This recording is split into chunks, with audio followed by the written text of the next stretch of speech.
بسم اللہ الرحمن الرحیم۔ قید سے رہائی کے لیے اگر کوئی شخص ناحق قید میں مبتلا ہو اور رہائی کی کوئی صورت نظر نہ آ رہی ہو تو اس کو چاہیے کہ یہ آسان عمل کرے۔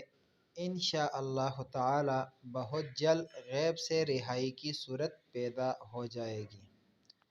عمل یہ ہے کہ روزانہ عشاء کے بعد اور فجر کے بعد یہ کلمات 7 مرتبہ پڑھ کر اپنے ہاتھوں پر دم کر کے پورے بدن پر پھیر لیں۔ یا شاہداً غیر غائب و یا قریباً غیر بعید و یا غالباً غیر مغلوب اجعل لی فی ھذا الامر فرجا و مخرجا۔ اگر آپ کو ہماری ویڈیو اچھی لگی تو چینل کو سبسکرائب کریں، لائک کریں اور شیئر کریں۔ جزاک اللہ۔